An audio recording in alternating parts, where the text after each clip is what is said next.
Hello student, कैसे आप?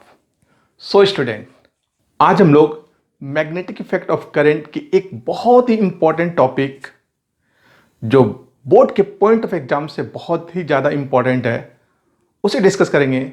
That is force experience by two parallel current carrying conductor. यानी अगर दो कंडक्टर एक दूसरे के पैरेलल हो, दोनों से करंट फ्लो हो रही हो, तो वो दोनों कंडक्टर एक दूसरे पर फोर्स अप्लाई करते हैं। उस फोर्स का डायरेक्शन, उसका फॉर्मूला और एक बहुत इंपॉर्टेंट डेफिनेशन होगी आज की क्लास में डिस्कस, जो कि 1 एम्पियर करंट की है। यानी एम्पियर का एक्चुअल डेफिनेशन आज की क्लास में हम लोग डिस्कस करेंगे। तो क्लास बहुत इंपॉर्टेंट है, बने रहिए मेरे साथ। माई सेल्फ मोहम्मद अकरम और आप फ्यूजिस ट्यूटोरियल पर हैं, the place of physics. Student, आज के क्लास में हम लोग जो टॉपिक डिस्कस कर रहे हैं वो है force between two parallel current carrying conductor. लेकिन स्टूडेंट, इसके भी दो केस होते हैं।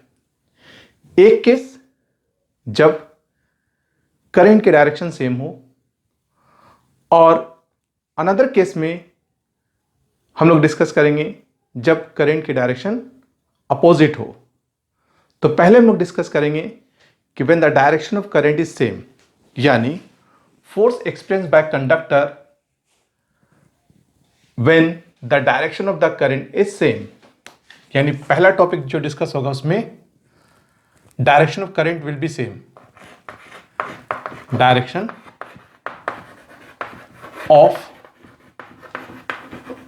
Current will be same.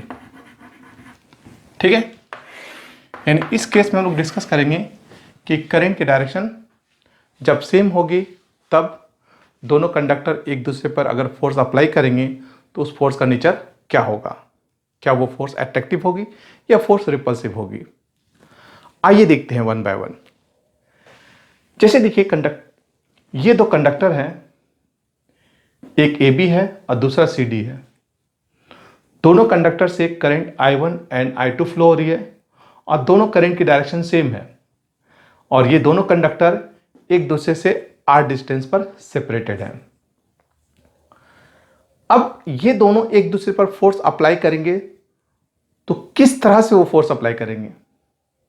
तो देखिए, हम लोगों ने इससे पहले एक टॉपिक डिस्कस किया था कि जब कोई करंट कैरिंग कंडक्टर किसी भी मैग्नेटिक फील्ड में प्लेस्ड होती है तो उसके पर एक फोर्स अप्लाई होता है F = I × L × B × sin theta. ये हम लोगों ने इससे प्रीवियस टॉपिक में हमने ये डिस्कस किया था कि जब कोई करंट कैरिंग कंडक्टर किसी एक्सटर्नल फील्ड में प्लेस होते हैं तो उसके ऊपर एक फोर्स अप्लाई होता है। वो फोर्स ILB sin थीटा के हेल्प से निकाली जाती है। इसी के हेल्प को हम लोग यहां पर देखने की कोशिश करेंगे। देखिए, यहां पर क्या है कि मैग्नेटिक फील्ड होनी चाहिए और उस मैग्नेटिक फील्ड में कोई करंट कैरिंग कंडक्टर हो। फिर से समझिए, अगर हम इस फोर्स की बात करते हैं तो इसके लिए एक मैग्नेटिक फील्ड होनी चाहिए और उस फील्ड में कोई करंट कैरिंग कंडक्टर हो। अब यहां पर हम लोगों ने किसी मैग्नेटिक फील्ड की बात नहीं की है, तो फिर ये दोनों कंडक्टर किस तरह से फोर्स एक्सपीरियंस करेंगे?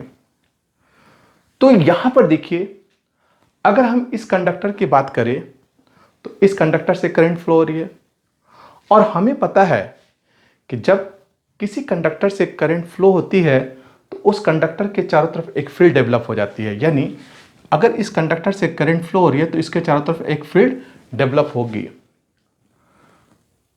अगर इसके फील्ड में ये कंडक्टर आ जाते हैं तो फिर ये कंडक्टर इसी फॉर्मूला के अकॉर्डिंग फोर्स एक्सपीरियंस करेगा। यानी ये फील्ड क्रिएट करेगा जिससे हमें B की वैल्यू मिल जाएगी, और इसके फील्ड में ये करंट कैरिंग कंडक्टर होगा, दैट इज I।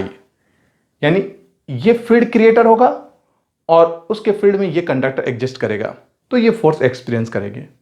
वैसे ही ये भी कंडक्टर है, इससे भी करंट फ्लो हो रही है, तो ये भी अपने चारों तरफ एक फील्ड डेवलप करेगा।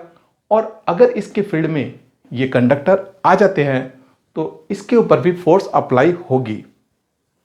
तो इसका मतलब है कि ये दोनों कंडक्टर अगर फोर्स एक्सपीरियंस कर रहे होंगे तो दोनों एक फील्ड डेवलप कर रहे, और उस फील्ड के प्रेजेंस में ये दोनों कंडक्टर आ रहे हैं, यानी उस फील्ड में ये दोनों कंडक्टर बने हुए हैं, जिसके कारण ये फोर्स एक्सपीरियंस कर रहे हैं। इसका मतलब क्या हुआ कि अगर हम इन दोनों कंडक्टर को एक सेपरेशन में रखेंगे तो वो सेपरेशन ऐसी होनी चाहिए कि उस सेपरेशन के अंदर ये दोनों ही कंडक्टर एक दूसरे के फील्ड में आ जाए। अगर हम सेपरेशन बहुत ज़्यादा कर देंगे तो हो सकता है कि ये एक दूसरे के फील्ड से बाहर चले जाए। तो इसलिए ये नेसेसरी है कि इन दोनों कंडक्टर को एक दूसरे के फील्ड में होना चाहिए। तो ये तो कंफर्म हो गया कि एक कंडक्टर फील्ड क्रिएट करता है और दूसरा कंडक्टर उसके फील्ड में आ जाता है, जिसके कारण वो एक करंट कैरिंग कंडक्टर बन जाता है जो एक्सटर्नल फील्ड में प्लेस्ड होते हैं, जिसके कारण उसके ऊपर एक फोर्स अप्लाई होती है। अब हम लोग देखेंगे वन बाय वन कि फोर्स कैसे ये कंडक्टर एक्सपीरियंस करता है और कैसे ये कंडक्टर एक्सपीरियंस करता है और उसका फॉर्मूला क्या होगा। आइए देखते हैं। तो मान लेते हैं ये हमारा एक करंट कैरिंग कंडक्टर है। अब इस कंडक्टर के चारों तरफ एक मैग्नेटिक फील्ड होगा और उस मैग्नेटिक फील्ड के डायरेक्शन को फाइंड आउट करने के लिए हमारे पास राइट हैंड पाम रूल भी कह सकते हो, राइट हैंड थंब रूल भी कह सकते हैं। इसके हेल्प से हम लोग डायरेक्शन निकाल लेंगे। लेकिन इस कंडक्टर के चारों तरफ जो मैग्नेटिक फील्ड होगा उसका फॉर्मूला क्या होगा, तो उसके लिए हमने देखा हुआ एम्पियर सर्किटल लॉ के एप्लीकेशन में कि किस तरह किसी स्ट्रेट कंडक्टर के कारण किसी पॉइंट पर मैग्नेटिक फील्ड होते हैं। तो इस कंडक्टर का मान लो इस पॉइंट पर हमें मैग्नेटिक फील्ड निकालना, तो ये पॉइंट मान लीजिए P है। ये पॉइंट क्या है, ये है P, ये है P। इस P पर ये कंडक्टर कितनी मैग्नेटिक फील्ड डेवलप करता है और उसकी डायरेक्शन क्या होगी। तो देखिए इस कंडक्टर का इस पॉइंट पर मैग्नेटिक फील्ड, तो magnetic field of AB at P, तो उसके लिए फॉर्मूला मान लो ये B1 है, तो B1 is equal to mu naught upon 4 pi 2 I1 upon R हो जाएगा। ये फॉर्मूला है जो ऑलरेडी हम लोग ने एम्पियर सर्किटल लॉ के एप्लीकेशन में डिस्कस किया हुआ है। अगर आपने ये लेक्चर मिस किया है तो सबसे पहले मैं चाहूँगा कि आप इस लेक्चर को ज़रूर देखें। तो प्लीज़ आप इस लेक्चर को देखने के बाद ही इस टॉपिक को देखें ताकि ये आसानी से समझ में आ जाए। तो इस पॉइंट पर इस कंडक्टर का जो मैग्नेटिक फील्ड होगा वो B1 है, mu naught upon 4 pi 2 I1 upon R होगी।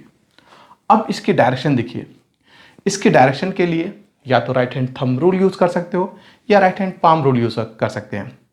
तो सबसे राइट हैंड पाम रूल में देखिए क्या होता है कि थंब को हम लोग करंट के डायरेक्शन में रखेंगे, जिस पॉइंट पर मैग्नेटिक फील्ड निकालनी होती है उस पॉइंट की ओर अपने 4 फिंगर को स्ट्रेट ले जाओ। तो ये जो पाम है वो जिस डायरेक्शन को इंडिकेट करेगा वो मैग्नेटिक फील्ड की डायरेक्शन होगी। तो पाम देखिए अंदर की ओर जा रहा है, यानी मैग्नेटिक फील्ड अंदर की ओर होगा। ये देखिए ये पाम है तो ये मैग्नेटिक फील्ड अंदर की ओर होगा। इस पॉइंट पर मैग्नेटिक फील्ड इस कंडक्टर के कारण इनटू द प्लेन होगी, और इनटू द प्लेन के लिए हम लोग क्रॉस यूज करते हैं। क्रॉस इनटू द प्लेन के लिए हम लोग क्रॉस यूज करते हैं। एक another way right hand thumb rule के थ्रू हम लोग कैसे निकालेंगे, ये कंडक्टर, ये वो पॉइंट है जहां पर हमें मैग्नेटिक फील्ड निकालना होता है, और ये आपको बताएगा मैग्नेटिक फील्ड की डायरेक्शन। यानी thumb indicate the direction of current, 4 finger indicate the direction of the point, then middle finger indicate the direction of magnetic field. तो आप ऐसे रख करके मैग्नेटिक फील्ड निकाल सकते हो। 4 finger, thumb, then the middle finger indicate the direction of current, magnetic field, direction of magnetic field जो कि इनटू द प्लेन होगा। तो चाहे आप पाम रूल के हेल्प से, चाहे आप राइट हैंड थंब रूल के हेल्प से आप इसे निकाल सकते हैं मैग्नेटिक फील्ड। तो मैग्नेटिक फील्ड की डायरेक्शन क्या होगी, इनटू द प्लेन। ये हो गया इनटू द प्लेन। अब अब इस फील्ड पर ये कंडक्टर है, तो इस पर फोर्स निकाल लो। So therefore force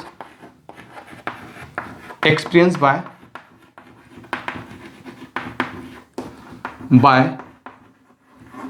conductor A B, conductor C D.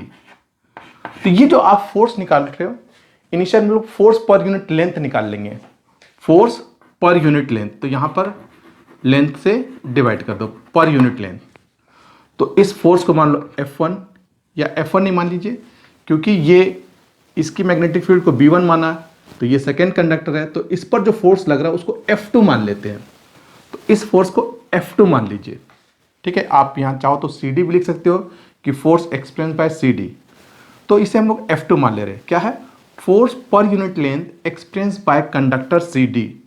तो इस फोर्स को हमने क्या माना? F2।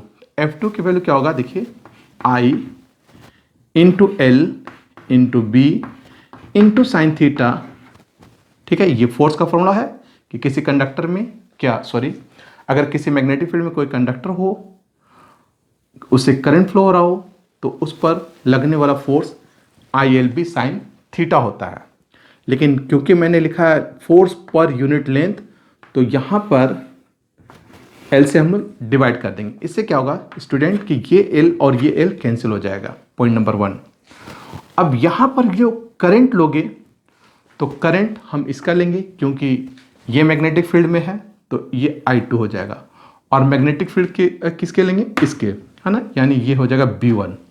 तो I2 इंटू B1, तो ये रिजल्ट होगा I2 इंटू B1 की वैल्यू आप रख दीजिए, तो mu naught upon 4 pi into 2I1 divided by R into, अब देखिए थीटा क्या होता है?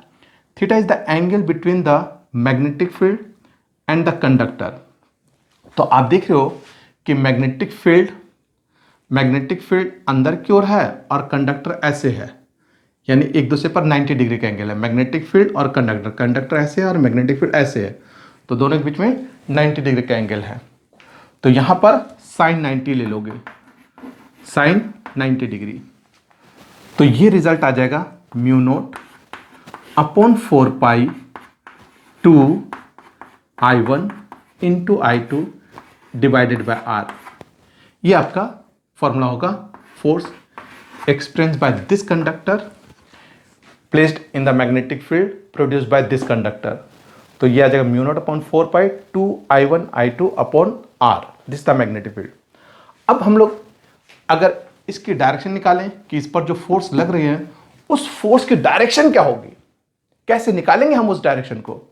तो इसके लिए हम लोग चाहे तो फ्लेमिंग का लेफ्ट हैंड रूल यूज कर सकते हैं, चाहे right hand palm rule use कर सकते हैं, या राइट हैंड थंब रूल, कोई भी हेल्प हम लोग ले सकते हैं।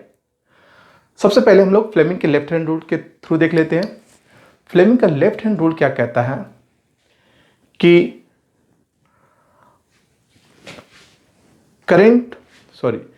फर्स्ट फिंगर को हम मैग्नेटिक फील्ड के डायरेक्शन में रखेंगे, इसे हम मिडिल फिंगर को करंट के डायरेक्शन में रखेंगे, तो जो थंब होगा हमारा वो magnetic field force experience by conductor को रिप्रेजेंट करेंगे। यानी मैग्नेटिक फील्ड देखिए इनटू द प्लेन है, इसलिए 4 फिंगर अंदर की ओर जाएगा। करंट ऊपर की ओर फ्लो हो रहा है, तो करंट के डायरेक्शन में मिडिल फिंगर रख दो। अब आप देखो ये थंब किस डायरेक्शन को इंडिकेट कर रहा है, तो थंब की जो डायरेक्शन है वो टुवर्ड्स AB है। इसका मतलब ये हुआ कि इसके ऊपर जो फोर्स अप्लाई हो रहा है वो इस डायरेक्शन में अप्लाई हो रहा, ऐसे टुवर्ड्स AB। तो ये F2 की डायरेक्शन होगी। So this is the direction of F2। Clear है? This is the direction of F2। अगर आप इस डायरेक्शन को फ्लेमिंग के लेफ्ट हैंड रूल से नहीं, फ्लेमिंग के राइट हैंड रूल से निकालना चाहते हैं, तो सिर्फ इन दोनों को आपस में इंटरचेंज करना होता है। इसमें क्या होगा स्टूडेंट कि ये करंट की डायरेक्शन होगी और ये फील्ड की डायरेक्शन होगी, ये फोर्स की ही डायरेक्शन होगी। फिर से समझिए, ये दोनों आपस में इंटरचेंज हो जाएंगे। ये हो जाएगा करंट और ये हो जाएगा मैग्नेटिक फील्ड। तो magnetic field into the plane है, करंट है ऊपर की ओर, तो देखिए thumb again towards AB, magnetic field अंदर की ओर, करंट देन फोर्स, तो फोर्स टुवर्ड्स ए बी ही होगा। तो आप या तो लेफ्ट हैंड रूल यूज कर लो या तो right hand thumb rule use कर ले, तो दोनों के हेल्प से हम लोग फोर्स की डायरेक्शन निकाल सकते हैं। तो डायरेक्शन ऑफ द फोर्स क्या हुआ, टुवर्ड्स ए बी हुआ। अब उसी तरह से हम लोग इसके ऊपर भी फोर्स निकालेंगे कि देखते हैं इसके ऊपर फोर्स की डायरेक्शन क्या होती है। अब हम लोग निकालेंगे कि इसके ऊपर फोर्स निकालना है, तो ये करंट कैरिंग कंडक्टर इसके मैग्नेटिक फील्ड में होगा। तो सबसे पहले इसकी मैग्नेटिक फील्ड इस कंडक्टर के पास निकालेंगे। तो मान लो वो पॉइंट Q है, मान ली इस Q पर ये Q पॉइंट है और इस पॉइंट पर इसकी मैग्नेटिक फील्ड निकालेंगे। तो magnetic field at Q due to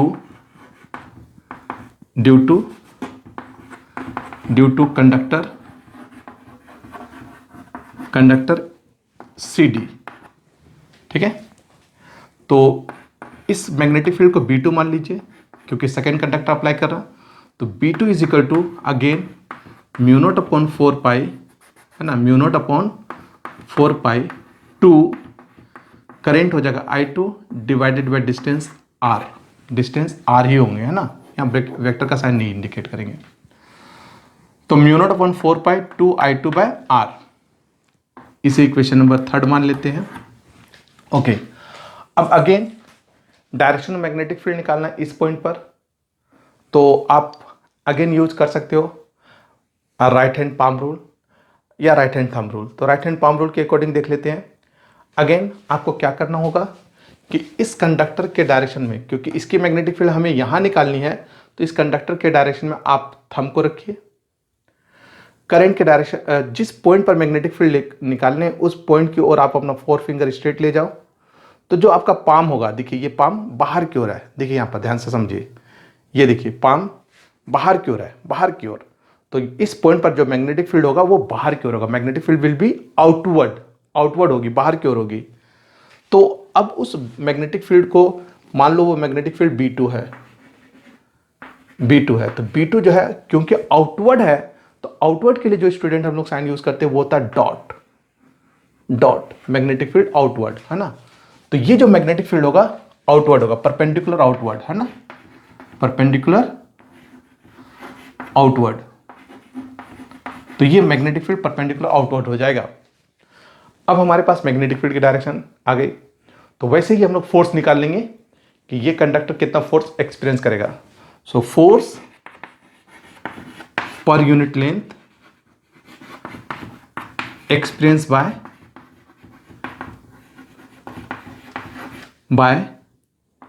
AB, conductor AB। तो इस फोर्स को मान लेते F1, क्योंकि मैं सेकेंड कंडक्टर फर्स्ट पर फोर्स अप्लाई कर रहा, तो इस फोर्स को F1 मान लेते हैं। तो F1 होगा again ILB sine theta upon L। अब यहाँ देखिए, यहाँ पर कंडक्टर कौन है, I1, तो यहाँ पर I1 कर दो। मैग्नेटिक फील्ड कौन डेवलप कर रहा, तो सेकेंड, तो इसे 2 कर दीजिए, L से L कैंसिल हो गया। तो अगेन I1 इंटू B2 की वैल्यू रख देते हैं, तो mu naught upon 4 pi two I2 divided by R। Again ये साइन 90 डिग्री, तो ये रिजल्ट आ जाएगा mu naught upon 4 pi to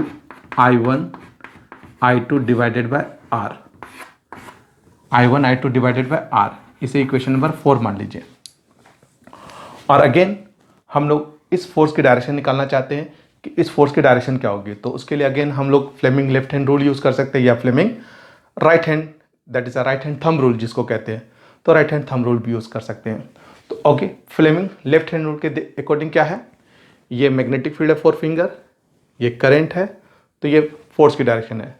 देखिए ध्यान से समझिए, मैग्नेटिक फील्ड बाहर की ओर, करंट ऊपर की ओर है, तो थंब देखिए इस डायरेक्शन में जा रहा, थंब CD के अलोंग जा रही है, तो थंब CD के अलोंग है, यानी फोर्स की जो डायरेक्शन है वो अलोंग CD है, फोर्स की डायरेक्शन अलोंग CD। और आप राइट हैंड थंब रूल के हेल्प से भी निकाल सकते हो। राइट हैंड थंब रूल में क्या है कि मैंने बताया कि राइट हैंड थंब रूल में ये मैग्नेटिक फील्ड होता है, ये करंट होते हैं और ये थंब।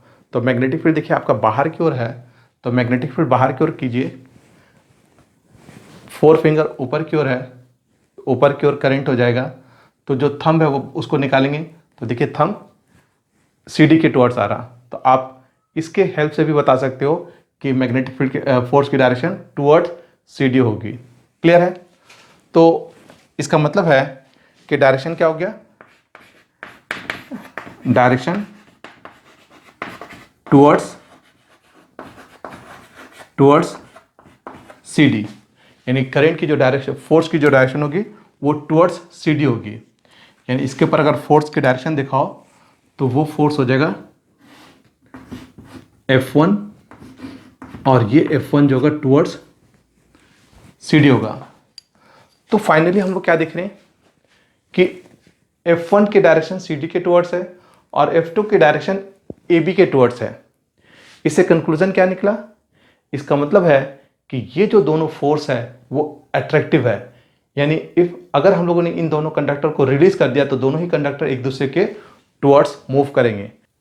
हेंस तो हम लोग ये कह सकते हैं कि इसका रिजल्ट यानी कंक्लूजन क्या हुआ कि अगर दो करंट कैरिंग कंडक्टर एक दूसरे से r डिस्टेंस पर हो, दोनों में करंट I1 I2 हो और उन करंट के डायरेक्शन सेम हो, तो दोनों ही कंडक्टर इतने फोर्स से एक दूसरे को अट्रैक्ट करते हैं। क्लियर है? So this the concept. अब हम लोग बात करेंगे कि जब ये करंट अपोजिट डायरेक्शन में होंगे तब क्या होगा। सो देखिए कि जब दो करंट कैरिंग कंडक्टर, दो पैरेलल करंट कैरिंग कंडक्टर एक दूसरे से r डिस्टेंस पर प्लेस्ड हो, दोनों में करंट I1 I2 है लेकिन करंट की डायरेक्शन अपोजिट हो, तो ऐसे सिचुएशन में फोर्स की वैल्यू और उसका नेचर क्या होगा। ये जो डेरिवेशन है, डेरिवेशन की steps same as first case, लेकिन डायरेक्शन सिर्फ चेंज हो जाएगी। इसलिए आप इसको डायग्राम के थ्रू भी आसानी से समझ सकते हो, क्योंकि डायरेक्शन की स्टेप्स वही हैं जो आपने इनिशियल में किए थे, सिर्फ डायरेक्शन चेंज होगी। जैसे सबसे पहले आप इसका मैग्नेटिक फील्ड इस P पर निकालोगे, तो जब AB की मैग्नेटिक फील्ड इस P पर होगी तो वो B1 हो जाएगा। तो B1 क्या होगा, वही mu naught upon 4 pi 2 I1 upon R। Direction क्या होगी, तो again right hand palm rule use करो। Current 4 finger indicate the direction of the point जो कि राइट साइड है, तो palm indicate the magnetic field जो कि इनटू द प्लेन होगा, तो ये इनटू द प्लेन होगी, into the plane. Perpendicular inward है ना, परपेंडिकुलर आप इनवर्ड लिख सकते हो, इनवर्ड, ठीक है, और इनटू द प्लेन। उसी तरह से जब आप इसके ऊपर फोर्स निकालोगे तो F2 होगा वो फोर्स, तो F2 इज इक्वल टू हो जाएगी, फोर्स पर यूनिट लेंथ है तो ये हो जाएगा again I2 conductor L into B1 into sine 90 divided by L, L से L कैंसिल, तो ये हो जाएगा म्यू नोट अपॉन 4 पाई, अगेन B1 की वैल्यू रख दोगे तो ये हो जाएगा 2I1 I2 divided by R sign 90 की वैल्यू 1 एज इट इज होंगे। सिर्फ हम लोग डायरेक्शन ऑफ फोर्स ये देखेंगे, और वो चाहे आप राइट हैंड थंब रूल से यूज़ कर लो या फ्लेमिंग के लेफ्ट हैंड रूल से। तो अगर राइट हैंड थंब रूल से यूज़ करोगे तो मैंने बताया ये बताएगा डायरेक्शन ऑफ करंट और ये बताएगा मैग्नेटिक फील्ड, तो थंब फोर्स को इंडिकेट करेगा। तो देखिए magnetic field into the plane है, करंट ऊपर की ओर है, सॉरी करंट नीचे की ओर है, तो करंट नीचे की ओर लीजिए तो देखिए थंब आपको बाहर की ओर ले जा रहा, मैग्नेटिक फील्ड करंट, तो थंब बाहर की ओर है। तो आप इस फोर्स को कह सकते हो away from the conductor, away from AB, away from AB। आप कह सकते हैं कि जो फोर्स की डायरेक्शन होगी वो AB से अवे होगी, AB से बाहर, यानी ये AB से अवे जा रही है, यानी ये कंडक्टर इस डायरेक्शन में मूव करेगी, राइट डायरेक्शन में। उसी तरह से इस पर मैग्नेटिक फील्ड निकालो। सिमिलरली हम लोग कह सकते हैं कि जो टू होगी इसका मैग्नेटिक फील्ड इस पॉइंट पर, तो B2 mu naught upon 4 pi 2I2 divided by R, और F1 यानी magnetic force experience by conductor AB, इसे F1 लिखा, तो F1 is equal to same result आएगा mu naught upon 4 pi 2I1 I2 divided by R। अगर paper में आते हैं कि किसी एक कंडीशन ही लिखने आएंगे, अगर मान लो कंडीशन मेंशन नहीं है तो कोई भी एक कंडीशन यूज कर सकते हो, तब आप एक प्रॉपर वे में डायरेक्शन यूज करना। जैसा कि फर्स्ट स्टेप सिर्फ आप डायरेक्शन चेंज करते चले जाना, ठीक है। तो आप डायरेक्शन के स्टेप एक as it is first case के ही जैसे रखने हैं, सिर्फ इसमें डायरेक्शन चेंज होंगी। तो F1 is equal to this, और अगर इस F1 की डायरेक्शन देखना है तो अगेन या तो फ्लेमिंग का राइट हैंड रूल यूज कर right hand thumb rule use कर लो, या फ्लेमिंग का लेफ्ट हैंड रूल। चलिए इसको हम लोग फ्लेमिंग के लेफ्ट हैंड रूल से देखते हैं। फ्लेमिंग का लेफ्ट हैंड रूल, ये है मैग्नेटिक फील्ड, ये है करंट और ये है फोर्स। तो magnetic field into the plane है, करंट देखिए ऊपर की ओर है, तो ये जो थंब है वो बाहर की ओर आ रहा है। फिर से समझिए, 4 फिंगर फ्लेमिंग के लेफ्ट हैंड रूल में मैग्नेटिक फील्ड बन जाता है, ये करंट होते हैं मिडिल फिंगर, तो ये फोर्स की डायरेक्शन को इंडिकेट करते हैं। Thumb indicate the direction of force. So magnetic field into the plane, current upward, so force away from the CD से अवे, तो away from CD, away from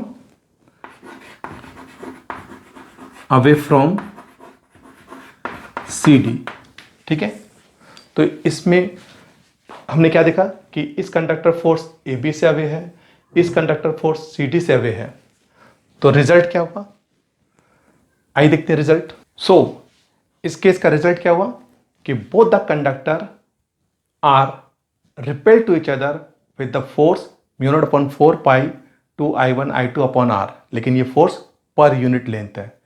तो इस तरह से हमें पता चला कि जब करंट की डायरेक्शन सेम होती है तो दोनों कंडक्टर एक दूसरे को अट्रैक्ट करते हैं, और जब करंट की डायरेक्शन डिफरेंट होती है तो ये दोनों कंडक्टर सेम फोर्स से रिपेल करते हैं।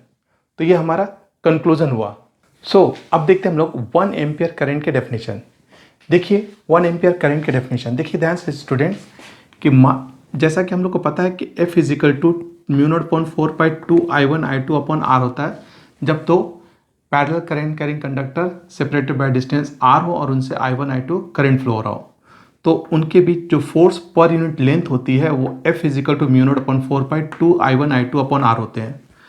अगर हम I1 I2 को 1 एम्पियर मान लें और R को 1 मीटर मान लें, तो इन दिस केस ये जो F होगा वो होगा 2 इंटू म्यू नॉट अपॉन 4 पाई, क्योंकि ये 1 इंटू 1 अपॉन में 1 तो 1 हो जाएंगे, तो रिजल्ट आएगा 2 इंटू म्यू नॉट अपॉन 4 पाई। लेकिन आपको पता है कि म्यू नॉट अपॉन 4 पाई की value 10 to the power minus 7 होती है, तो इसलिए F इज इक्वल टू हो जाएगा 2 into 10 to the power minus 7 newton पर मीटर। ध्यान से समझेंगे क्योंकि ये फोर्स पर यूनिट लेंथ की थी। तो इसलिए आप कह सकते हो कि if two parallel current carrying conductor separated by distance of 1 meter attract or repel to each other with a force of 2 into 10 to the power minus 7 Newton per meter, then the flow of current is known as 1 ampere. Clear है? तो क्या समझ में आया कि if two parallel current carrying conductor which are separated by distance of 1 meter are repel or attract to each other with a force of 2 into 10 to the power minus 7 Newton per meter, ये mind में रखना student. अगर paper में आता है तो यहाँ Newton पर मीटर लिखना नेसेसरी है, कंपलसरी है, तभी ये 1 एम्पियर के डेफिनेशन करेक्ट होगा। सो रिपेल और attack to each other with the force of 2 into 10 to the power minus 7 newton पर metre, then the flow of current through the conductor is known as 1 ampere. ये 1 ampere की जो definition है ये fundamental जो unit है current की उसकी डेफिनेशन है। हम लोग को पता है कि करंट की जो SI यूनिट है वो एम्पियर होती है, तो ये SI यूनिट ऑफ करंट के डेफिनेशन यहां से ली गई है। अब देखते हैं एक स्टूडेंट नोट क्या है कि अभी तक हम लोग जो फोर्स निकाल रहे थे वो था force experience by unit length of the conductor. तो अगर कोई गिवन लेंथ के कंडक्टर हो, अगर ये दो पैरेलल करंट कैरिंग कंडक्टर हो और उसमें एक की लेंथ फाइनाइट हो, तो वो फाइनाइट लेंथ पर कितनी फोर्स लगेगी। तो एक नोट है हमारा, क्या नोट है देखिए कि अगर एक फाइनाइट लेंथ फोर्स एक्सपेंस करती है तो वो फाइनाइट लेंथ के लिए फोर्स का जो फॉर्मूला होगा वो एज इट इज है, सिंपली आपको एक एल से मल्टीप्लाई करना है। तो F is equal to mu naught upon 4 pi 2I1I2 upon R into l हो जाएगी। सिंपली आपको एल से मल्टीप्लाई कर देना है। तो इस तरह से ये था कि अगर कोई गिवन लेंथ पर फोर्स निकालना होगा तो इसके लिए फॉर्मूला हो। सो स्टूडेंट, आई होप आप लोग को ये लेक्चर समझ में आ गए होंगे। तो अगर ये लेक्चर आपको समझ में आ गए तो प्लीज़ मेरे इस लेक्चर को लाइक और अपने फ्रेंड सर्किल के बीच में शेयर करना ना भूलें। तो मिलते हैं नेक्स्ट क्लास नेक्स्ट टॉपिक में। Thank you.